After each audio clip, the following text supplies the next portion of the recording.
শেখ হাসিনা ভারতের ওই পাশে থেকে বাংলাদেশের মানুষকে হলো ডিস্টার্ব করে যাচ্ছে। শেখ হাসিনাকে যদি আমরা এসে ফাঁসির দড়িতে ঝুলাইতে পারি তাহলে সীমান্ত হত্যা বন্ধ হয়ে যাবে, সীমান্তের মানুষ নিরাপদ থাকবে। সরকার হলো নিশ্চুপ থাকতেছে। স্বরাষ্ট্রমন্ত্রী যিনি আছে ওনার হলো সীমান্ত হত্যা যদি হয় ওনার পদত্যাগ করা উচিত, উনি যদি সীমান্ত হত্যা বন্ধ না করেন। আজকে আমরা লালমনিরহাট সীমান্তে হাতীবান্ধা উপজেলায় এসেছি। সীমান্তে এক ভাইকে নদীতে মাছ ধরতে যাওয়ার কারণে ভারতীয় বর্বর খুনি বাহিনী তাকে শহীদ করেছে। তো আমরা প্রতিনিয়ত দেখছি ভারতীয় যারা আছে তাদের বাংলাদেশের মানুষের উপরে অত্যাচার চালাচ্ছে এবং সেখানে মাদক সরবরাহ করছে যুব সমাজকে নষ্ট করার জন্য। আমরা কয়েকদিন আগে কসবাও গিয়েছিলাম, তো প্রায় 4টি হত্যাকাণ্ড সংগঠিত হয়েছে এবং আমরা এই ক্ষেত্রে সরকারকেও নীরব দেখতে পাচ্ছি। আমরা বলেছি যে বিজেপিকে শক্তিশালী করতে হবে এবং ভারতীয় বাহিনী যে সীমান্তের মানুষের উপর অত্যাচার করে সেটা বন্ধ করতে হবে। স্যান্ডেলিনা সো, রূপচর্চায় আভিজাত্য। সাথে সাথে তারা যে যুব সমাজকে নষ্টের জন্য মাদক ইয়াবা দিয়ে তারা চোরাচালান করতেছে সেগুলো বন্ধ করতে হবে। সাথে সাথে সীমান্তের যে মানুষগুলো রয়েছে যারা শহীদ হয়েছে সেই ফ্যামিলিকে সরকারের থেকে ক্ষতিপূরণ দিতে হবে। এবং ওনার বাবা বলেছে যে তাকে হলো মাছ ধরতে গিয়েছে, তার সন্তানকে হত্যা করেছে।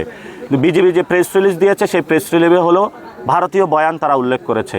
আমরা মনে করি যে বাংলাদেশের কোনো মানুষ চোরাচালান করতে পারে না, বাংলাদেশের সকল মানুষ অত্যাচার নির্যাতনের শিকার। তা আমরা এই সীমান্ত শহীদদের পাশে থাকব। আমরা যদি সরকার গঠন করতে পারি এই মানুষগুলোর হলো বাড়িঘর নির্মাণ করে দেব, তাদের জন্য আমরা ফাউন্ডেশন খুলে দেব যাতে হলো তাদের সন্তান যারা রয়েছে তাদের জন্য আমরা ব্যবস্থা করব অর্থ সংস্থান এবং কর্মসংস্থানের। সাথে সাথে আপনারা জানেন যে ইতিমধ্যে পশ্চিমবঙ্গ এবং আসাম কেন্দ্রিক একটি সীমান্ত অস্থিতিশীলতা বিরাজ করছে। সেই জায়গা থেকে আমরা সরকারকে বলবো রেড অ্যালার্টে যাওয়ার জন্য, সীমান্তবাসীকে বলবো সংঘবদ্ধ হওয়ার জন্য।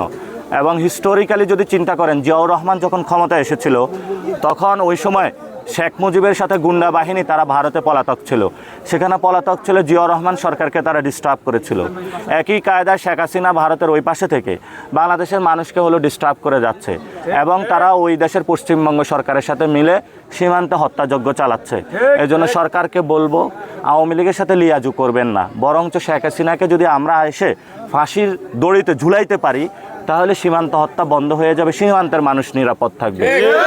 এই জন্য হলো আমরা সরকারকে আহ্বান জানাবো। আমরা বলেছিলাম সরকার হলো নিশ্চুপ থাকতেছে। স্বরাষ্ট্রমন্ত্রী যিনি আছে ওনার হলো সীমান্ত হত্যা যদি হয় ওনার পদত্যাগ করা উচিত, উনি যদি সীমান্ত হত্যা বন্ধ না হলে আমাদেরকে দায়িত্ব দেখ, আমরা হলো সীমান্ত হত্যা বন্ধ করবো ইনশাআল্লাহ।